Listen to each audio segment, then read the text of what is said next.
কোরআন শরীফে আছে, আল্লাহ বলছেন আমি মানুষের অবস্থা দিন বদলাই, আমি আল্লাহ সময় বদলাই, সময় বদলাই।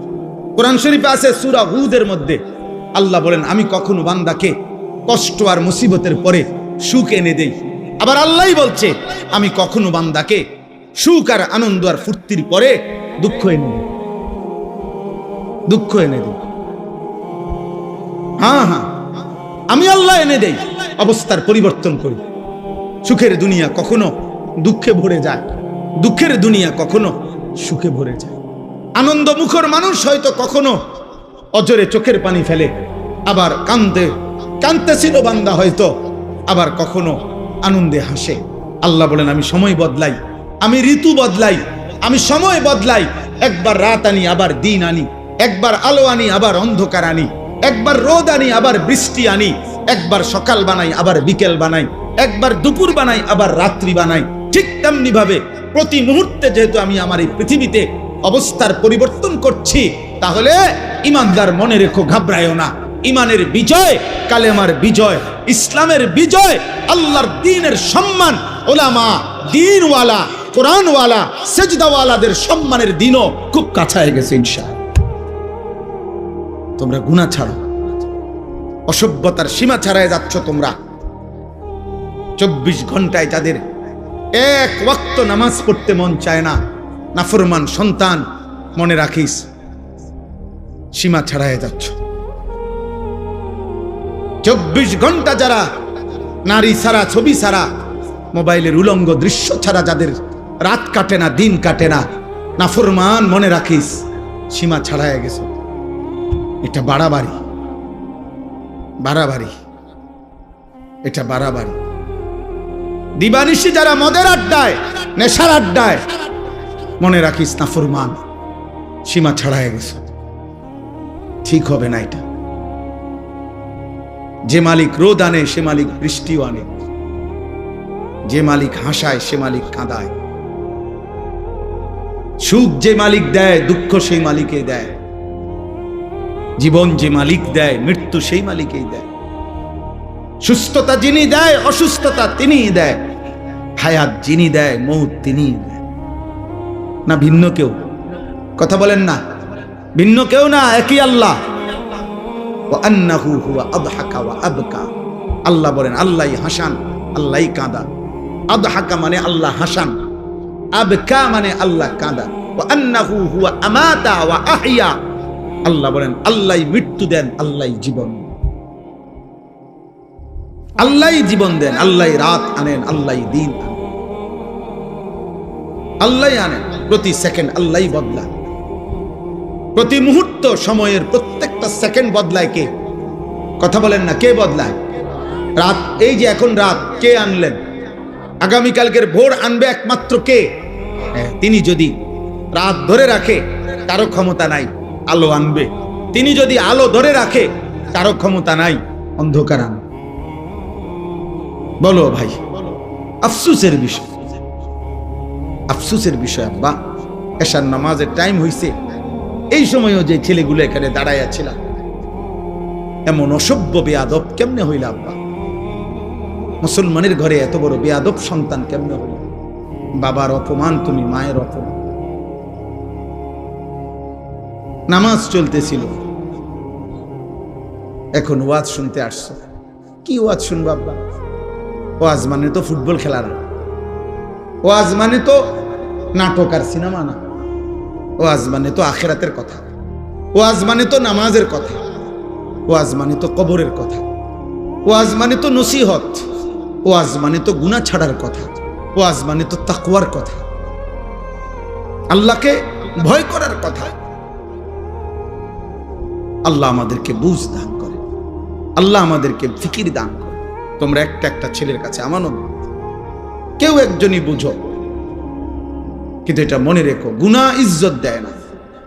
নারী, ছবি, মদ, জুয়া, জিনা, ব্যভিচার ঈমান থেকে বিচ্ছিন্ন করে দেয়। আমি হাদিস বলি, আল্লাহর নবী সাল্লাল্লাহু আলাইহি ওয়াসাল্লাম বলেন, যে ব্যক্তি জিনা করে, নারীর সাথে কোনো হারাম কাজ করে, খোদার কসম এই এক পাপ। আর হলো ওয়াশারিবাল খামরা, যে নেশা করে, মদ খায়, গাঁজা খায়, বাবা খায়, ফুট্টা খায়, পেন্সিডিল খায়, ইয়াবা খায়, এমন নিকৃষ্ট নাফরমান খোদার কসম আল্লাহর নবী বলছে ব্যভিচারী আর নেশাখোর এই দুই নাফরমানের কলজাত থেকে ওই পাপ অবস্থায় আল্লাহ তাআলা ঈমান খুলে রাখা দেন। এই কোরআন ধরে বল, এই কোরআন হাতে ধরে বল, আল্লাহ তার কলিজা হৃদয় থেকে ঈমান বের করে ফেলে। আল্লাহ বলে নেশাখোর ঈমানটা দিয়ে যা, যা আমার ঈমান আমি রেখে দিলাম, এবারে বেঈমান যা তুই যা। আল্লাহ বলে চরিত্রহীন লম্পট নারীর সাথে গুনাহ করবি, ঠিক আছে যা, আমার ঈমান আমারে দিয়া যা, আমি ঈমান রেখে দিলাম, কালিমা রেখে দিলাম, এবার যা। কি সাংঘাতিক কথা! ঈমানবিহীন যদি মৃত্যু হয়, এই ঈমান যদি আর ফিরে না আসে, এই কালেমা যদি আর ফিরে না যায়, তো দুনিয়ার মানুষে না জানে আমরা মুসলমান, আমরা মানুষে না জানে, আইডি কার্ডে না, তো কবরে কি মানুষ আইডি কার্ড দেয়নি? ভোটার আইডি কার্ড কবরে দেয়নি কেউ, জন্ম নিবন্ধন সনদ দিয়ে কোনো কবরে দরকার আসেনি। আসল সত্য জানে কে? আসল হাকিকত জানে কে? আল্লাহ। এজন্য কোরআনুল কারীমে আল্লাহ বলছে, বান্দা কোরবানি তো করছো সবাই, কিন্তু আসমানে পৌঁছছে কোনটা সেটা তো আমি আল্লাহ তাআলা বলে দিয়েছি। ওয়ালাকিন ইয়ানালুহুত তাকওয়া মিনকুম, তাকওয়া গুনাহমুক্ত জীবন। কোরবানির প্রত্যেকটা শুরু থেকে শেষ পর্যন্ত গুনাহমুক্ত জিন্দেগি যার, গুনাহমুক্ত তাকওয়া, আসমানে পৌঁছবে কেবল তা, বাকিগুলো জমিনের কোরবানি জমিনেই থাকে। কোরবানি তো করছিল হাবিল, কোরবানি তো করছে কাবিল। পৃথিবীর আশ্চর্য গুরুত্বপূর্ণ কথা হলো, সর্বপ্রথম এই পৃথিবীতে দুইটা কোরবানি হয়েছে মাত্র, প্রথম দিন হাবিল আর কাবিল, কোরবানি হয়েছে মাত্র দুইটা, প্রথম দিন সর্বপ্রথম। সেই প্রথম দিনের দুইটা কোরবানির মধ্যেই আল্লাহ বলছে কোরআনে, ফাতুকুব্বিলা মিন আহাদিহিমা ওয়া লাম ইউতাকাব্বাল মিনাল আখার। একটা কোরবানি কবুল হলো, একটা কোরবানি কবুল হলো না। তাহলে মাত্র কোরবানি হয়েছে দুইটা, ওইখানেই আল্লাহ একটা বাদ করে দিছে, সেই প্রথম দিনে একটা ফেলে দিছে। আল্লাহ বলছে কবুল হয় নাই একটা, তো সেখানেই আল্লাহ বলে দিছে ইন্নামা ইয়াতাকাব্বালুল্লাহু মিনাল মুত্তাকিন। শোনো বান্দা, কিয়ামত পর্যন্ত কেউ কোরবানি কবুল হবে তার তাকওয়া থাকবে। যা কোরবানি কবুল হবে কার বলেন? বলেন না সবাই, বলেন কার? তাকওয়া থাকবে। তাকওয়া মানে গুনাহমুক্ত জীবন। তাকওয়া মানে কি বলেন? গুনাহমুক্ত জীবন। গুনাহমুক্ত জীবন, গুনাহমুক্ত। কি কি গুনাহমুক্ত? এক নাম্বার সম্পদ গুনাহমুক্ত। এজন্য সুদখোরের টাকায় কোরবানি হয় না, ঘুষখোরের টাকায় কোরবানি হয় না, কিস্তিখোরের টাকায় কোরবানি হয় না, প্রতিদিন বাজারে ব্যবসা করে যে ওজনে কম দেয় এই হারামখোরের টাকায় কোরবানি হয় না, মানুষকে নিয়মিত যে ঠকায়, প্রতিনিয়ত প্রতারণা করে, অবৈধ উপার্জন করে, হারাম রোজগার করে, এই হারামখোরের এই টাকায় কোরবানি আদায় হয়। গোস্ত সিদ্ধ হয়, গোস্ত কি হয়? সিদ্ধ হয়। রুটি দিয়ে খাওয়ান যায়, এটার সমস্যা নাই, রুটি দিয়ে তো ঝোলও খাওয়া যায়, গরুর গোস্ত খাওয়া যায়, মুরগির গোস্ত খাওয়া যায়, রুটি দিয়ে খাইতে অসুবিধা নেই, হেটার লেগে আটকাইতো না। চুলার জিড়াই দেন, পাত্তর চুলার দিলেও সিদ্ধ হয়ে যাবে, বোঝেন না কথা? পাত্তর দিলেও এটা কি হয়ে যাবে? নরম হয়ে যাবে। পাত্তর নরম হয় না আগুনের মধ্যে, চুন বানায় কি দিয়া? পাত্তর দিয়ে তো বানায়। আমি নিজ চোখে দেখছি, সুনামগঞ্জ ছাতক চুনের ফ্যাক্টরি, এরম বড় বড় পাথর, এগুলাই ভাঙ্গা ভাঙ্গা এগুলাই কি হয়? চুন বানায়। পাথর এই আগুনের মধ্যে গলে গলে নরম হয়, এগুলোর মধ্যে মেডিসিন কেমিক্যাল দেয়, তো এরপরে চুন হয়। এই জন্য মূলত যে চুন খায় সে পাথরে খায়। হ্যাঁ হ্যাঁ মা, সত্য কথা এটা, আপনি জিজ্ঞাসা করেন নাই। তাইলে সিদ্ধ হবে, রুটি দিয়া খাওয়া যাবে আব্বা, কিন্তু গুনাহমুক্ত না হলে আসমানে যাবে না। ইন্নামা ইয়াতাকাব্বালুল্লাহু মিনাল মুত্তাকিন, নিশ্চয়ই আল্লাহ কোরবানি কবুল করবে তার, তাকওয়া থাকবে যার। সমস্ত আমলের মধ্যে এই কথাটাই আজকে পড়ছি, সমস্ত ইবাদতের মধ্যে এক মুসলমান, খোদার কসম, এক মুসলমানের জিন্দেগীর সবকিছুতে মনে রাখতে হবে তাকওয়া হলো তার প্রধান তার নজর। আমি মুসলমান, আমার ওযু, গোসল, নামাজ, রোজা, হজ, যাকাত, ঈদ, কুরবানি, জিকির, তেলাওয়াত, দান, সাদাকা, আমার ঘর, আমার সংসার, আমার বউ, আমার ছেলে মেয়ে, আমার বাজার, আমার ব্যবসা, আমার প্রবাস জীবন, আমার দেশের জীবন, আমার চাকরি, আমার রাজনীতি, আমার সংসার, যা করছি মুসলমান যদি পরিচয় থাকে তাকে খেয়াল রাখতে হবে গুনাহ যেন না হয়, গুনাহ যেন না হয়, গুনাহ যেন না হয়, গুনাহ যেন না। তাকওয়া, এরই নাম তাকওয়া। তাকওয়া শুধু কুরবানিতে না, তাকওয়া নামাজেও, তাকওয়া রোজাতেও, তাকওয়া হজ্জেও, তাকওয়া জিকিরেও, তাকওয়া তেলাওয়াতেও, তাকওয়া কোরআনুল কারীমের তেলাওয়াতেও, তাকওয়া দান সাদকাতেও, তাকওয়া রাজনীতিতেও, তাকওয়া সংসারেও, তাকওয়া স্বামী স্ত্রীর মেলামেশাতেও, তাকওয়া ছেলেপেলের ক্ষেত্রেও, তাকওয়া উপার্জনের সব ক্ষেত্রে, সর্বত্র।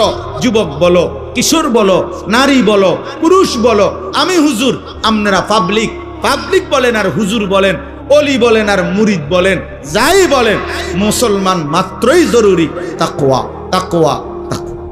গুনাহমুক্ত থাকা। আমিও আপনিও, আমিও কি হুজুরও, পাবলিকও, বক্তাও শ্রোতাও, ছোট বড় সবাই গুনাহমুক্ত থাকা। প্রিয় ভাই আমার, মুসলমানের সন্তান, তোমাদেরকে অনুরোধ করছি, গুনায় ভরা এই জিন্দেগি কোনো জীবন না, এটা কোনো জীবন না রে আল্লাহ।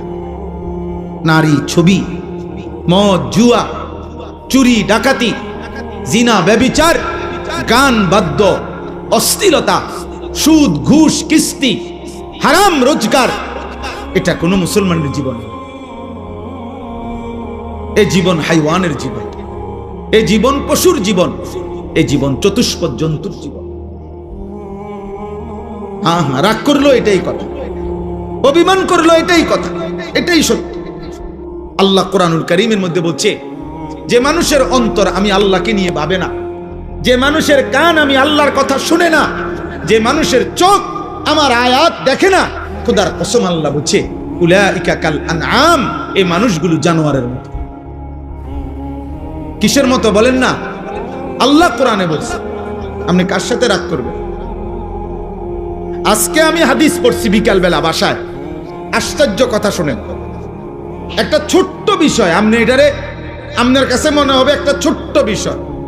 নামাজি ব্যক্তির সামনে যে সূত্রা দেয়, এটা বুঝেননি আপনারা? মানে নামাজি ব্যক্তির সামনে দিয়ে যাতে কেউ না যায়, কথা বুঝছেন কিনা? এই সামনে একটা ছোট কাঠি কিছু একটা দেয় না মানুষ, এই সূত্রা, এই যে সূত্রা কয় আরবিতে, মানে নামাজি ব্যক্তির সামনে কমপক্ষে সেজদার জায়গাটুকু পার করে একটা কিছু থাকা, যাতে করে এই নামাজির এই সামনে কোনো মুসলমান যাতে কি না যায়। তো নবীজি বলছেন, যদি কোনো ব্যক্তি জানতো যে নামাজি ব্যক্তির সামনে দিয়ে অতিক্রম করা কি পরিমাণ গুনাহ, যদি এটা বুঝতো, তাইলে প্রয়োজনে 40 বছর টানা দাঁড়াইয়া থাকে। এক হাদিস।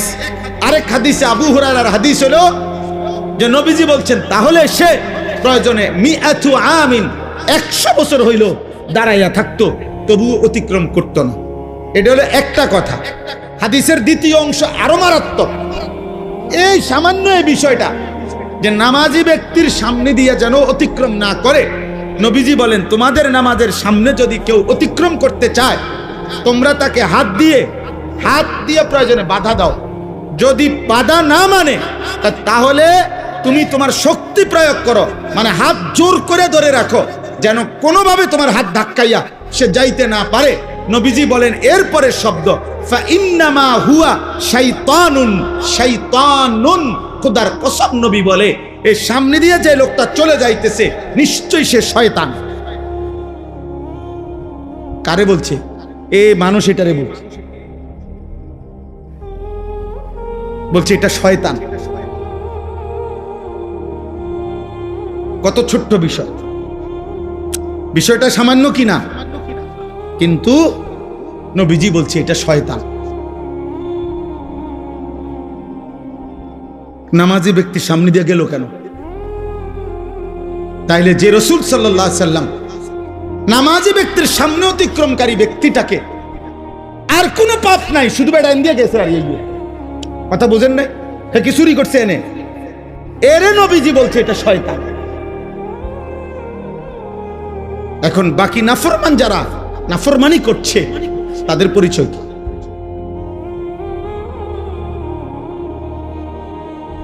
তাদের পরিচয় কি? নাউজুবিল্লাহ। দোস্ত আমার, বন্ধু আমার, ছেলেরা আমার, কেউ হয়তো তোমারে ধরতেছে না, কেউ হয়তো তোমারে ছুঁইতেছে না, কেউ হয়তো তোমারে ফিরাইবার মতো সাহস করছে না, ফলে তুমি যা ইচ্ছা তাই করে নষ্ট হয়ে যাচ্ছ। কিন্তু শেষ পর্যন্ত তো কেউ রে ছাড়াই তুমি কবরে যাইবা, একাকী। সেদিন তুমি কেমনে শুইবা? কেমনে শুইবা?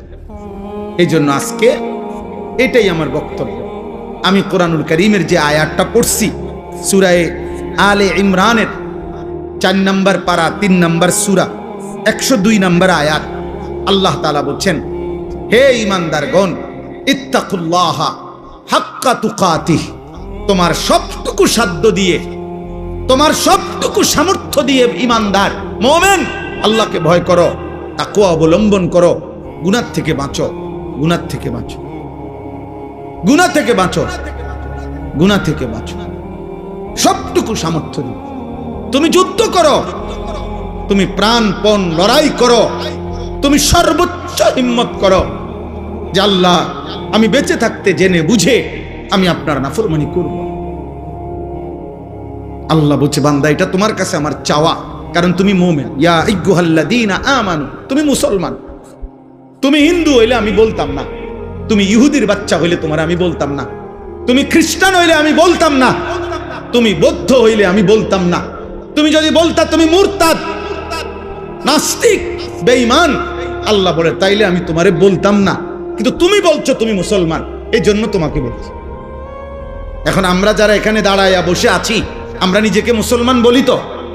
কথা বলে না? ছেলেরা বলো না তোমরা মুসলমান? সবাই বলো তো। তোমাদেরকে আল্লাহ বলছে, ইত্তাকুল্লাহা হাক্কা তুকাতি, ভয় করো। আল্লাহকে ভয় করা মানেই হলো গুনাহ ছেড়ে দাও। আল্লাহকে ভয় করার প্রথম তর্জমা গুনাহ বর্জন করো। এই জন্যই তো বলছে আল্লাহ, যদি গুনাই ছাড়তে না পারো বান্দা, আমার ঈমান আমারে দিয়া দাও, লাগবে না, যা। তোমার মতো 2-4 জন নষ্ট মানুষ ঈমানদার না হইলেও আমার আখিরাতে অসুবিধা হবে না, আমার জান্নাতেও লোকের ঘাটতি হবে। এই জন্য নবীজি বলছে যে মদখোরের কলিজার থেকে, নেশাখোরের কলিজার থেকে আল্লাহ ঈমান রাইখা দেয়, যা দিয়া যা। জিনা ব্যভিচার করে যে নারীর সাথে, হারাম প্রেম, হারাম সম্পর্ক, অশ্লীলতা যে করে, আল্লাহ তার হৃদয় থেকে ঈমান রেখে দেয়, যা আমার ঈমান আমার দিয়া যা, যা যা বেঈমান, এবার যা বাইরে।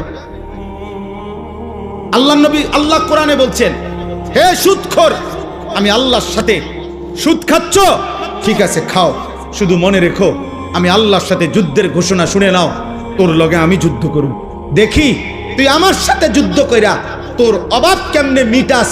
আমি আল্লাহ, আমি থাকতে তোরে আমি দেখব। খোদার কসম, এটা কোরআনের আয়াত। আল্লাহ সুদখোরকে ডাইরেক্ট বলছে, তোর লগে আমি যুদ্ধ করলাম, যুদ্ধের ঘোষণা দিলাম, আমি তোর অভাব দূর করব না, চাই তোর কোন আব্বা তোর অভাব দূর করে আমি দেখব, তোর কোন বাফে আছে। এই জন্য পৃথিবীর একটা সুদখোর আজ পর্যন্ত সুখের কোনো দাবি করতে পারে নাই। লোনের পর লোন নিতেছে, টাকার পর টাকা নিতেছে, একটা পর্যায়ে দেউলিয়া হইয়া, একটা পর্যায়ে দেউলিয়া। কালকে রাত্রে, গতকালকে রাত্রে, আহা, একজনের কথা আমারে বলতেছে, একজন শুনাইছে, দোয়া চাইছে যে হুজুর, লোন নিতে নিতে, সুদ নিতে নিতে 400 কোটি টাকা নিছে, নিয়ে একসাথে বড় বড় প্রকল্প 6টা কোটি কোটি টাকা খরচ করে এক একটাতে ব্যয় করে সাজাইছে। এখন যারা টাকা নিছে দিছে উনারে, সবাই একসাথে টাকা খুঁজতেছে। এখন সে সুদের টাকা সুদ করবে নাকি বেচা কিনা কইরা টাকা উঠাবে, পুঁজি আনবো না লাভ আনবো, কোনো কিছু নাই। একেবারে কসম শুনাইতেছে যে শেষ পর্যন্ত এখন দেউলিয়া হইয়া বাড়ি ছাড়া। আর এই গত 3-4 মাস আগে স্ত্রী, ওই লোক বলতেছে আমার কাছে চোখের পানি ফেলার মতো, বলতেছে হুজুর উনার স্ত্রীর পায়ে ধরে রয়েছে, বউয়ের পাও ধরে রয়েছে ওই কোটি কোটি টাকার মালিক, যে তুমি আমারে ছেড়ে যাইও না, আমার এখন আর কিচ্ছু নাই। বেটি বলে না, তোর কাছে যেহেতু কিছুই না, সম্পদ কিচ্ছু নাই, আমি তোর মতো ফকিরের কাছে থাকবো না, কয়ে বউ চলে গেছে। আহা, দুনিয়া তারে আজ কোথায় নিয়ে গেছে, হারাম তাকে আজ কোথায় নিয়ে গেছে। আজ ঘর হারা, স্ত্রী হারা, মানুষের সাথে সম্পর্ক হারা। এই জন্য গুনাহ ইজ্জত দেয় না আব্বা, আজ না হোক কাল লজ্জিত করে। এটাই আমার শেষ কথা। আমি অনুরোধ করলাম, গুনাহ ইজ্জত দেয় না, গুনাহ সম্মান দেয় না। তোমরা যারা ইনসাফ যদি থাকে, বিবেক যদি থাকে, আব্বা একটা ছেলেকে বলি, তোমরা যারা নামাজ পড়ো না, আল্লাহর সাক্ষী রেখা যদি এখানে আইসা দাঁড়ায়া বলো তোমার বিবেক কি বলে, এই সমাজের মানুষ তোমারে কি মনে করে? তোমরা যারা চুল মুশরিক বেঈমানের মতো, একটা ছেলে এখানে আইসা দাঁড়াও, এখানে ক্যামেরা হইতেছে, তোমরা ইয়া কও যে এই সমাজের মানুষ তোমাকে কি মনে করে, তোমার বিবেক কি বলে? তোমরা যারা নারী দেখো, ছবি দেখো, অশ্লীল দৃশ্য দেখো, উলঙ্গ নাচ গান নর্তকীর ছবি দেখো, তোমার মতো হাইওয়ানকে, তোমার মতো মানুষরূপী পশুকে এই সমাজের মানুষ কি ভাবে? চলো এখন ইয়া হোক, এখানে তো মানুষ আছে, তুমি জিজ্ঞাও আইও একজন যে ভাই আমি 5 ওয়াক্ত নামাজের একটা সেজদা আজকের দিনে দেই নাই, আপনাদের বিবেচনা কেমন আমারে মনে হয়? তো তুমি এসে দাঁড়ায় কও, যদি সুযোগ থাকতো, মুক্ত অনুমতি থাকতো, তো সবাই তোমার একটা জুতা দিয়ে বাড়ি দিবে। হয়তো এদ্দুর সাহস করবে না মানুষ, পারবে না হয়তো এদ্দুর হিম্মত করতে, কিন্তু বাস্তবতা হইল থুতু মারারই যোগ্য যে আমরা তো তোকে এতটা নাফরমান ভাবি নাই। তুমি বলো, চ্যালেঞ্জ করো, এখন আসো। আবার আমরা যারা নামাজ পড়ছি তো আমরাও বলি যে আমরা আজকে ফজর থেকে এশা পর্যন্ত খোদার কসম 5 ওয়াক্ত নামাজ মসজিদের জামাতে পড়ছি। আমি বললাম, তো এবার মানুষ তুমি জিজ্ঞাসা করো যে উনার ব্যাপারে আপনাদের মন্তব্য কি, আর যে নামাজ পড়ে নাই 5 ওয়াক্ত তার ব্যাপারে মানুষের মন্তব্য কি? মুক্ত মঞ্চে সবার সামনে দেখা যাক। কথা বুঝেন নাই? এখানে দেখা হোক। অতএব দোস্ত, এটাই কথা, ঈদ পরবর্তী কথা এটাই। কোরবানির ঈদ বলি আর রোজার ঈদ বলি, রমজান বলি আর হজ বলি, নামাজ বলি আর সেজদা বলি, সমস্ত ইবাদতের টার্গেট আমার জীবনে যেন তাকওয়া আসে। আমার জীবনে যেন কি আসে? তাকওয়া। গুনাহমুক্ত জীবন, আল্লাহকে ভালোবাসা, গুনাহকে বর্জন করা। ওয়ালা তামুতুন্না ইল্লা ওয়া আনতুম মুসলিমুন। আল্লাহ তাআলা বলেন, আমার বান্দা পূর্ণ মুসলিম না হয়ে, আমার আনুগত্য পুরা না করে মৃত্যুবরণ করো না, কবরে আইসো না। কবরে আসবার আগে একবার না 50 বার, 50 বার না 500 বার মিলাইয়া আসো যে আল্লাহর আনুগত্য পুরা করেছি কিনা। আল্লাহ বলেন হিসাব মিলে আসা। আমরা অনেকের আছে পুরুষ মানুষ, আমাদের মহিলারা বাজারের লিস্টি দেয়, দেখবেন মাসিক বাজারের মুদি মালের পেঁয়াজ 10 কেজি, রসুন 3 কেজি এমনি লেখা দেয় না? তাহলে আমাদের নিয়ম কি? আমরা যে কোনো পুরুষ, আমরা যারা বাজার করি এরকম লিস্টি চাইয়া, তো আমরা বাজারে থাকতে বারবারই একটু পর পর আমি যেটা করি যে আমার এই লিস্টি দিলে আমি মাল কিনি, এদিক দিয়ে দাগ দেই, দিয়া আবার দেখি কোনোটা বাদ আছে কিনা, শ্রোতা এটার লগে মিলাইয়া তারপরে খরচ শেষ করি। যেই দোকানদারে মালটা দেয়, যেই মুদি দোকানদার যার কাছে আমরা লেখাইছি, শ্রোতা লেখায়, মানে এটার মধ্যে ওইও যখন ওই বস্তার মধ্যে বইরা মালটা দেয়, সবটি মাইপা সারলে ওই এটার লগে মিলাই কিনা বলেন, এমনি এমনি কোনা দিয়ে দেয়, দাগ দেয় না, দাগ দিয়ে দিয়া হয়ে বস্তার মধ্যে মালটা বুঝাই দিয়া, এই যে মাল 13টা, এখানে দিছি 13টা, হুজুর এত দাম নেন। তাহলে আল্লাহ তাআলা বলেন ওয়ালা তামুতুন্না ইল্লা ওয়া আনতুম মুসলিমুন। আমার বান্দা, আমার আনুগত্য, আমার ইবাদত, আমার হুকুম দুনিয়ায় থাকতে মরার আগে মিলাইয়া আইসো, মিলাইয়া ডাক দিয়া দিয়া মিলাইয়া আইসো, মিলাইয়া কবরে আইসো, নাই তো 1 সেকেন্ডে কবরে টিকতে পারতাম। এই জন্য যে আমি সব সময় বলি, চাচা মিয়া গপ মারে সাদোয়ানে বইয়া আল্লাহর রহমতে 3 ফুট বিদেশ পাঠাইয়া জিগুন বিয়া দিয়া লাইছি গদ্দুয়ার কইরা মাশাআল্লাহ। এখন আল্লাহর রহমতে আপনার দোয়ায় আর কোনো টেনশন নাই, ওনার মূল্য কোনো দুঃখ নাই। না, আপনি মরেন আল্লাহর রহমতে, আপনি খুব দ্রুত সময় মরিয়া যান চাচা। আপনি মরিয়া না দেখবেন দুঃখ কাকে বলে। হ্যাঁ, কবর বুঝি বিদেশের হিসাবে, কথা বলে না, কবর বুঝি বিল্ডিং এর হিসাবে। তো এটি কি কইলেন আপনি? এগুলো কি শুনাইলেন মানুষের? আখিরাতের কথা কি দিয়ে বুঝাইলেন? বিল্ডিং দিয়া। নাউজুবিল্লাহ। আল্লাহ আমাদেরকে হেফাজত করেন, আল্লাহ আমাদের সবাইকে কবুল করেন। আজকের এই আলগি নওজওয়ান, এই ছোট্ট ছোট্ট কিশোর ছেলেগুলো যারা এই মাহফিলটা সাজিয়েছে, আল্লাহ আমাদের সবাইকে কবুল করে নেন। আল্লাহ পাক তাদেরকে উত্তম বিনিময় দান করেন। ছেলেরা মদের আড্ডা, জুয়ার আড্ডা, নারীর আড্ডা, জিনার আড্ডা, বেবিচারের আড্ডা ছেড়ে দাও। জীবনটা সুন্দর করো, জীবনটা সুন্দর করো। আল্লাহ আমাদের সবাইকে কবুল করে নেন। ওমর রাদিয়াল্লাহু তাআলা আনহু মাঝখান দিয়ে শুধু একটা কাজ করছে। প্রথম থেকে উনার আচরণটা ছিল উগ্র। উনি তরবারি হাতে নিয়ে বলছে মক্কার কুরাইশদেরকে যে মুহাম্মদকে আমি এক্ষণ কল্লা নিয়ে আসতেছি, তোমরা কাবাগরের সামনে গিয়ে দাঁড়াও, আমি আসতেছি। প্রতিমধ্যে শুনছে ওমরের বোন আর বোন জামাই কালেমা গ্রহণ করছে। এবার আরো উত্তেজিত হয়ে ওনাদের ঘরে গিয়ে ওনাদেরকে আচ্ছা মতো মারছে, মেরে রক্তাক্ত করে ফেলছে ওমরের বোন জামাই এবং বোনকে। ওমরের বোন জামাই বিখ্যাত সাহাবী ছিলেন, হযরত সাঈদ ইবনে যায়েদ, এই যাকে মারছে। বেহেশতের সুসংবাদ প্রাপ্ত আশারায়ে মুবাশশারা যে 10 জন সাহাবী, এর মধ্যে একজন হলো এই উমরের এই বোন জামাই। অনেক বড় সাহাবী, মুস্তাজাবুদ দাওয়া বলা হইতো ওনাকে। এই সাহাবী ব্যাপারে প্রসিদ্ধ ছিল যে ইনি যা আল্লাহর কাছে চাইতেন আল্লাহ তাই কবুল করতেন। এই উনি এবং ওনার বোনের নাম ছিল ফাতেমা। ভাই তোমরা ওইখানে কি বুঝে বসছো ভাইয়া? এটা তো এমন না যে খেলার মাঠ, তোমরা গ্যালারিতে বসছো। বিষয়টা কি আসলে? মুসলমানের সাথে বসতে লজ্জা কিসের? মাটিতে বসার মধ্যে সবচেয়ে বেশি আনন্দ, কারণ মাটির মানুষ মাটিতে বসার মধ্যেই তৃপ্তি।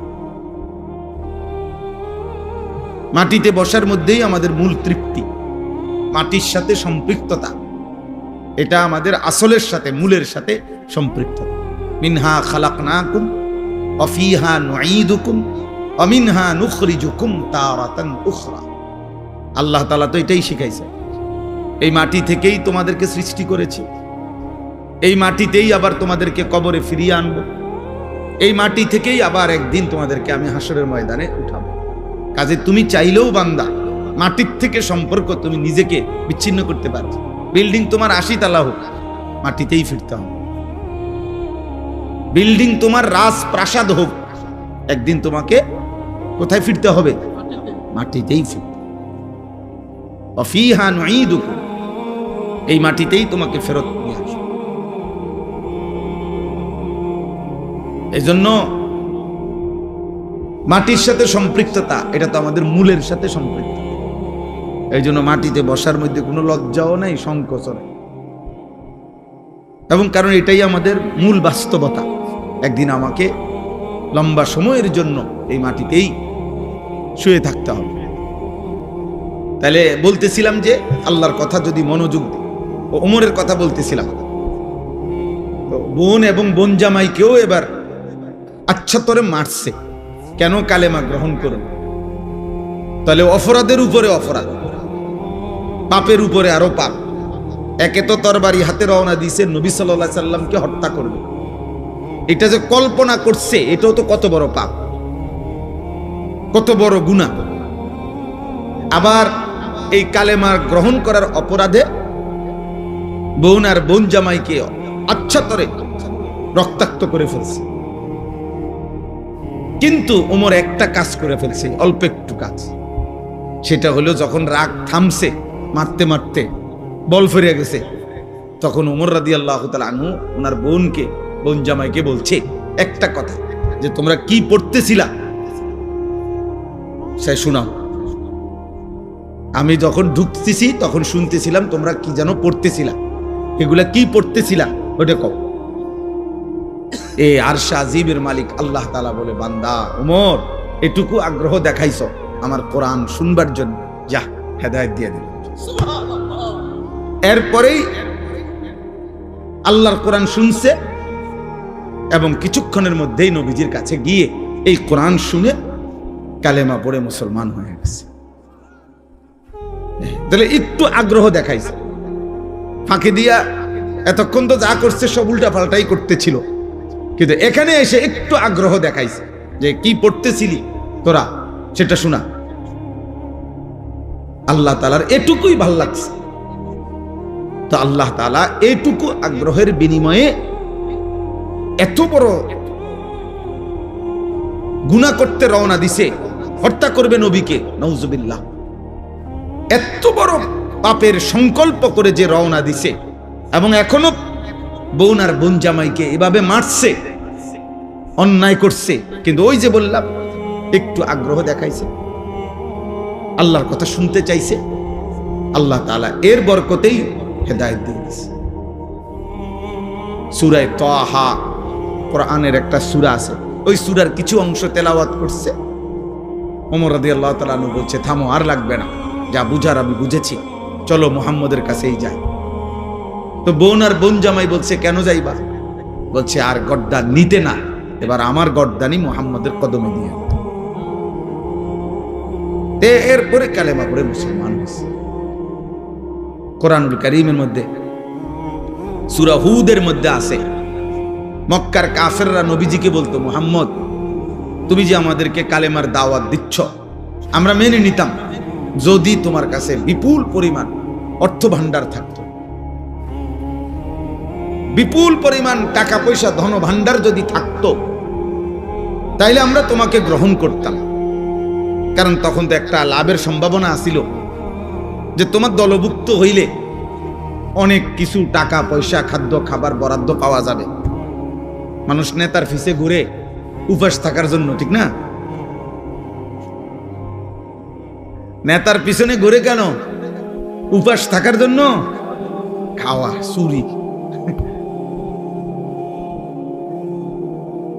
যত রকমের ডাইন বাম নয় ছয় পাওয়া যায়, এই সমস্ত ভোগ করার জন্য।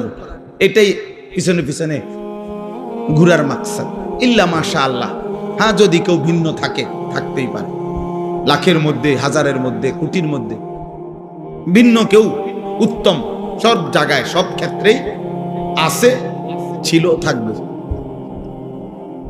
তো এরাও বলতে লাগলো যে তোমার দলভুক্ত হইতাম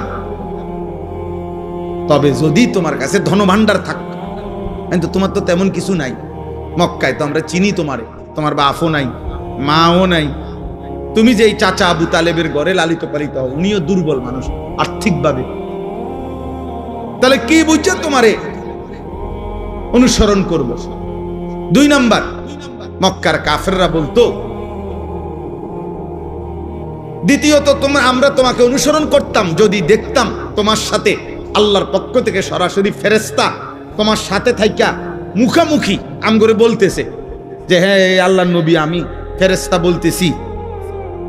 এরকমও যদি আমরা ডাইরেক্ট দেখতাম ফেরেশতা বলতেছে তোমার পক্ষে, তাইলেও অনুসরণ করতাম। কিন্তু এইটাও তো দেখি না, সম্পদও নাই, আবার কোন ফেরেশতাও তোমার সাথে নাই, দেখি না আমরা, তো আমরা কি বুঝে তোমার অনুসরণ করতাম? কোরআনুল কারীমের মধ্যে আছে, আল্লাহ তাআলা নবীকে বলছে, বন্ধু এমন কথার পরেও আপনি সামান্যতম ঘাবড়াবেন না, আপনি অস্থির হইয়েন না, বরং আপনি মনে রাখবেন শুধু ইন্নামা আনতা মুনদির, আপনি হচ্ছেন আল্লাহর দিকে ভয় প্রদর্শনকারী। আপনি ইন্নামা আনতা নাযীর, আপনি ভয় প্রদর্শনকারী। আপনার দায়িত্ব জাহান্নামের ভয় দেখানো, আপনার দায়িত্ব কবরের ভয় দেখানো, আপনার দায়িত্ব আখিরাতের ভয় দেখানো, আপনার দায়িত্ব আল্লাহর ভয় দেখানো। এটা আপনার জিম্মাদারি, আপনার দায়িত্ব আপনি শতভাগ গুরুত্ব দিয়ে আদায় করেন। এবার পরিবর্তন হইল কয়জন, হইল না কয়জন, বদলাইলো কয়জন, বদলাইলো না কয়জন, এর কোনোটা আপনার জিম্মাদারি না, সেটা আমি আল্লাহর ফয়সালা, ওইটা আমি দেব, ওইটা আমি দেব। তাইলে আল্লাহ তাআলাই এই নিজাম বলে দিয়েছেন যে নিয়ম হলো এটাই, আল্লাহর কথা বলতে থাকা, আমার দায়িত্ব বলতে থাকা। পরিবর্তন হবে কে, হবে না, বদলাবে কয়জন, বদলাবে না কয়জন, খোদার কসম বাবা, এটা আল্লাহর ফয়সালা। এই জন্যই যে তোমরা যারা নামাজ পড়ো না, তোমরা যারা গুনার মধ্যে লিপ্ত আছো ছেলেরা, তোমাদের কারো পরিবর্তনই আমার হাতে না, আব্দুল কাদের জিলানীর হাতেও না, কারো হাতে না, এমনকি খুদ নবী সাল্লাল্লাহু আলাইহি সাল্লামের হাতেও কারো পরিবর্তন ছিল না। সমস্ত সিদ্ধান্ত একক একজনই, শুধু আল্লাহর হাতে। শুধু কার হাতে? যার কারণে আমাদের নবী সাল্লাল্লাহু আলাইহি সাল্লামের বলা দাওয়াতে কেউ কালেমা পড়ছে, আবার নবীজির দাওয়াতেও কেউ কালেমা প্রত্যাখ্যান করছে, প্রত্যাখ্যান করছে, গ্রহণ করে না। কেউ এক কথাতেই কালেমা পড়ছে, আবু বকর সিদ্দিক রাদিয়াল্লাহু তাআলা আনহুকে একবার প্রথম যখন দাওয়াত দিছে নবীজি, প্রথম কথাতেই আবু বকর কালেমা পড়ে মুসলমান হয়েছে। মানে দুই কথা কোন লাগছে না। আবার কাউকে 23 বছর পুরা বুঝাইছে, নবীজি সাল্লাল্লাহু আলাইহি সাল্লামের ইন্তেকাল পর্যন্ত 23 বছরেও ওই নাফরমান কালেমা গ্রহণ করেন, বরং 23 বছরই বিরোধিতা করে গেছে। তাহলে কি বুঝা গেল? ফয়সালা কার হাতে? আল্লাহর হাতে, আল্লাহর হাতে। নবীজি সাল্লাল্লাহু আলাইহি সাল্লাম বলেছেন যতজনকে, আশা করছেন সবার জন্যই কালেমা। নবীজি একজন উম্মত কালেমা ছাড়া থাকুক, নবীজি সাল্লাল্লাহু আলাইহি সাল্লাম এক সেকেন্ডের জন্য এটা চায় নাই। একজন উম্মত জাহান্নামে যাক, আল্লাহর নবী বলছে উম্মত আমি কোনোদিন স্বপ্নেও এটা চাই নাই, আমি চেয়েছি আমার শেষ উম্মতটাও জাহান্নাম থেকে বেঁচে যাক, জাহান্নাম থেকে বেঁচে যাক। নবীজি বলছে আমি তো চূড়ান্ত খুশি হব সেদিন আমার আল্লাহর নিকটে আমার শেষ উম্মতটাকেও জাহান্নাম থেকে বাঁচাইতে পারবো যেদিন। এইভাবে নবী সাল্লাল্লাহু আলাইহি সাল্লামের আগ্রহ ছিল। ফালাআল্লাকা বাখিউন নাফসাকা আলা আথারিহিম, ভাইয়া না বসলে ফায়দা হবে না, এই দাঁড়াইয়া থাইকা লাভ হইতো না, বলে নিলাম। আর আপনি বুঝতেন না, দাঁড়াইয়া ওয়াজ কলিজায় ঢোকে না, তামসা সাউন্ড যায় শুধু, আর যাইবার সময় চটফুটি খাইয়া যাবেন গাড়ি।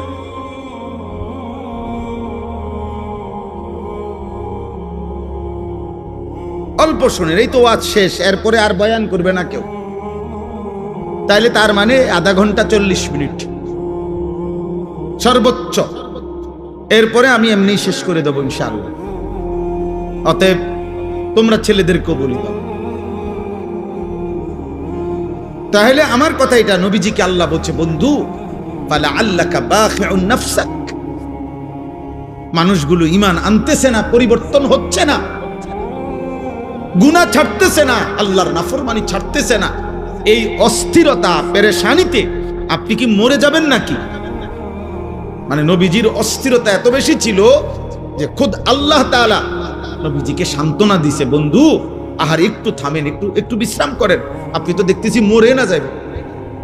বলতে বলতে কানতে কানতে উম্মতের জন্য নবীজির কান্না আল্লাহ থামাইছে, নবীজির পেরেশানি আল্লাহ থামাইছে, নবীজির অস্থিরতা মহান আল্লাহ তাআলা থামাইছে।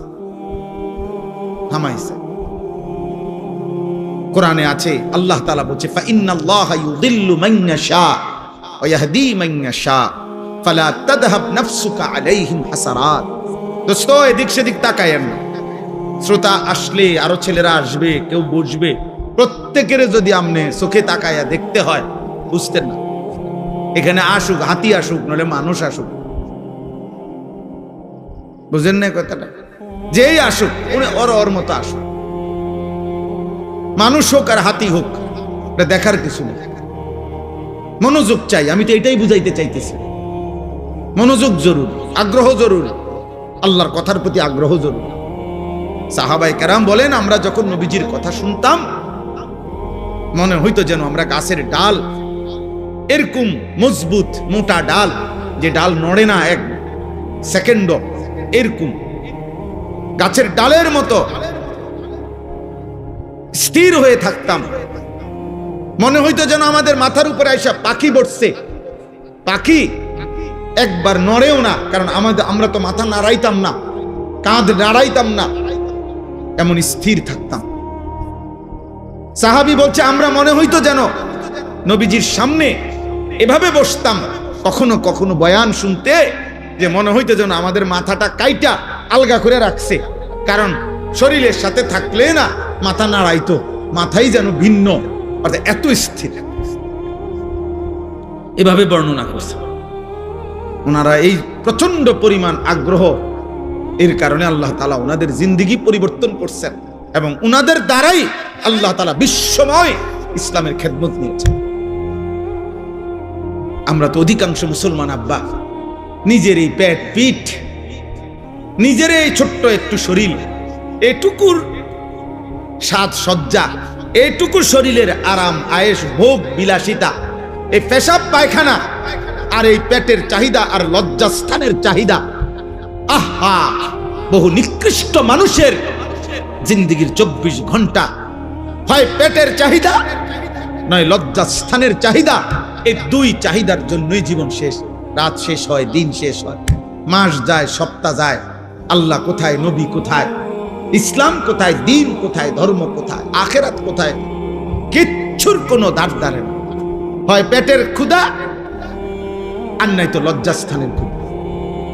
এই হাইওয়ান মনে করছে আর 10টা চতুষ্পদ জন্তু জানোয়ারের মতো আমার জীবনও এটাই, আমার জীবনও এটাই, পেটের ভোগ, লজ্জাস্থানের ভোগ, এই দুই চাহিদা পূরণ করে। দিনভর হয়তো খায়, নয়তো মোবাইল টিপে, খাইলে পেট ভরে আর মোবাইল দেখলে লজ্জা, নারীর চাহিদা, লজ্জাস্থানের চাহিদার জন্য অশ্লীল ছবি, উলঙ্গ দৃশ্য, জিনা ব্যভিচারের দৃশ্য, এই দেখে। মানে হাইওয়ান শুধু এই দুই জিনিসের পিছনেই জিন্দেগি শেষ, আর জীবনের কোনো উদ্দেশ্য নাই, আসা যাওয়া নাই। কিন্তু সত্যিকার মোমেন যে, তার কলিজায় সারাক্ষণ আখেরাতই থাকে, তার ফিকির আখেরাত, তার ফিকির আখেরাত। হাদিসের মধ্যে আছে, সাহাবায়ে কেরাম বলতেন, নবীজিকে দেখলেই মনে হইতো সারাক্ষণ কি যেন ভাবতেছে। নবীজির চেহারা মুবারকের দিকে তাকাইলেই মনে হতো মুতাওয়াসিল আল আহজান দাইমাল ফিকর, সারাক্ষণ তিনি চিন্তাই করছেন, ফিকিরই করছেন, কিভাবে আমার একটা একটা উম্মতকে জাহান্নাম থেকে বাঁচাবো, আর কেমনে বললে, আর কি বললে, আর কিভাবে বললে, আর কতভাবে বললে, আর কি কি উদ্যোগ নিলে আমার উম্মত জাহান্নাম থেকে বাঁচবে, নামাজ পড়বে, আল্লাহ চিনবে। এই ফিকিরই সারাক্ষণ নবীজি সাল্লাল্লাহু আলাইহি সাল্লাম করতেন, এই ফিকিরই করতেন। একজন বাবার এটাই উচিত, একজন মার এটাই উচিত, একজন মানব দরদি সমাজ সেবক, তার মূল দায়িত্ব এটাই ভাবনা যে মানুষ কেমনে জাহান্নাম থেকে বাঁচবে, মানুষ কেমনে আল্লাহর কাছ থেকে হাসরের ময়দানে জাহান্নাম থেকে বাঁচবে, কেমন কবরের আযাব থেকে বাঁচবে কেমন। সত্যিকার মুমিন মুসলমানের স্ত্রী বলেন, ছেলে বলেন, মেয়ে বলেন, দেশ বলেন, পাড়া বলেন, মহল্লা বলেন, একজন ইমানদার মুসলমানের মূল ফিকির নিজের এবং প্রতিটা মানুষের জাহান্নাম থেকে বাঁচানোর ফিকির। ইন্নামা আনতা নাযীর, নবীজিকে আল্লাহ এটাই বলছে, ঘাবড়াবেন না, আপনার সম্পদ না থাকুক, আপনার সাথে প্রকাশ্য ফেরেশতা তাদের সাথে কথা না বলুক, ওরা যাই আবদার করুক, আপনি মনে রাখবেন ইন্নামা আনতা নাদির, আপনি জাহান্নামের ভয় প্রদর্শনকারী, আপনি আল্লাহর ভয় প্রদর্শনকারী, কবরের ভয় প্রদর্শনকারী, আখিরাতের ভয় প্রদর্শনকারী।